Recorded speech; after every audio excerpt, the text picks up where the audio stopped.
And when my community is coming out and saying and demanding this, it's my job to listen. The head of a New York City police union is feeling really hurt by AOC listening to the needs of her community. Yes, let me play this clip here from Fox News that was clipped out by Case Study QB. Check him out on Twitter. Always puts clips up like this. So listen to what what AOC is saying, and then the response from the head of the NYC Police Union. Well, New York area Congresswoman Alexandria Ocasio-Cortez took part in a virtual town hall yesterday, and she repeated her call for defunding of the police. Ocasio-Cortez is not backing down from that position, despite criticism from some moderate Democrats that her more extreme views cost Democrats seats during the upcoming election. Earlier this week, as you mentioned, Democratic Senator Joe Manchin from West Virginia said his party rejects, in his words, quote, some crazy socialist agenda, adding, we do not believe in defunding the police. Ocasio-Cortez says police resources must be reallocated, adding that this is not only her view, but what she is hearing from her own constituents. Far too many people who have been killed due to police violence. And when my community is coming out and saying and demanding this, it's my job to listen.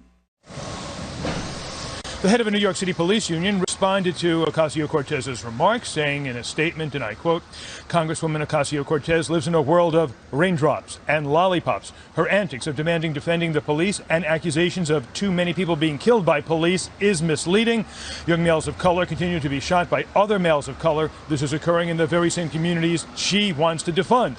Here in New York City, violent crime continues to spike. Year-to-date homicides are up 37%. The number of shootings compared to a year ago is nearly doubled. The city, meanwhile, has now slashed the NYPD's budget by roughly $1 billion.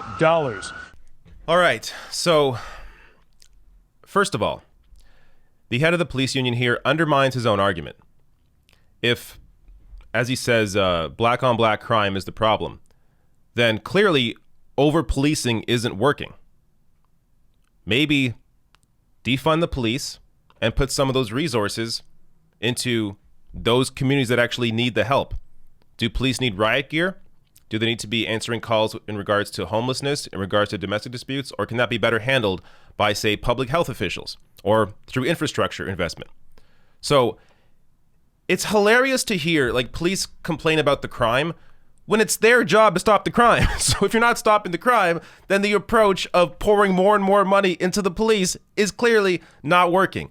Now, they reference there at the end cuts to the NYCP, or the New York City police budget, which have not taken effect yet. So they're talking about this rise in crime. Meanwhile, yes, there's going to be a future cut, which I'll get into in a second, how minuscule this cut is. But they're trying to blame the rise in crime on the cut to the police budget when that cut isn't even taking place until next year. So let me show you a little more detail on that specifically.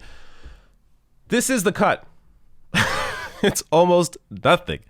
So they say it's $1 billion because they were going to put more money into policing, but instead of doing that, they actually reduced it. So from 10,521 here to 10,209.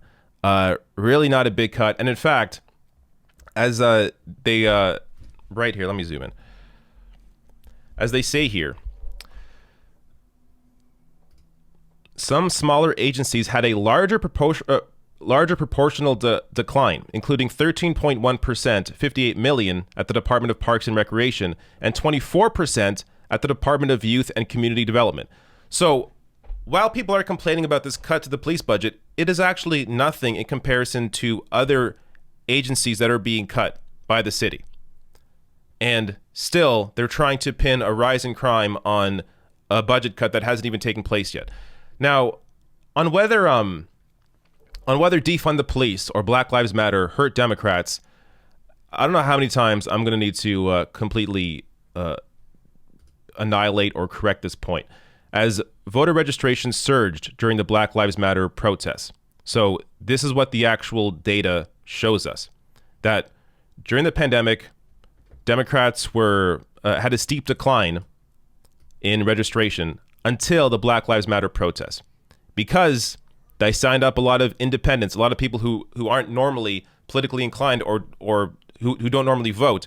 They got them involved and got them to at least acknowledge that it was time to get out Donald Trump. Even if you don't like Joe Biden, which of course there is not many reasons to like Joe Biden, at the very least, people understood how dangerous Donald Trump was and that he was just making things much, much worse. And they signed up enough people to eventually push Donald Trump out of office. And by the way, not a single progressive member of the House lost their seat. Not a single person that backs Medicare for all lost their seat. And in reality, nobody ran on defund the police. That's just an activist slogan. To try and blame left-wing Democrats for that is just absurd. But nobody ran on that and no one lost. And in fact, the only person that I guess you could argue did run on that is Cori Bush, who won her seat. So this idea that hurt Democrats somehow is just, there's no data at all to back that up. One last thing. Let's compare. I may need to go small here so you can see it fully. Let's look at this. U.S. police kill civilians at a much higher rate than police in other wealthy countries. Now, look, as a Canadian, this number is not good. But this is also the problem with our politics, is we're always comparing ourselves to the U.S. So this looks good in comparison to where the U.S. sits here. This is number of people killed by law enforcement per 10 million population in the most recent year with available data. Look at the difference. Clearly, there is a problem with police killing people. As you can see from the data here, the U.S. Just not even close to any other country. And we scroll down here. If you look at the actual number, this is taking out the per capita aspect of this. So total number of people killed by law enforcement in the most recent year with available data. I mean, this is just absurd. 1,099 compared to Canada 36, Australia 21, Germany 11, and it just goes down from there. Japan 2, New Zealand 1, Iceland 0, Norway 0. So there is an obvious problem here. This is the problem that AOC points out. But the longer these police unions want to deny reality, the longer the point is made for them. I mean, to blame the rise in crime on defunding the police when the defunding hasn't even happened, it shows you that this current route of continuing to pour money into these police departments while there's a rise in crime, while there's cuts to education, cuts to healthcare, cuts to infrastructure, is just not the way to go about this.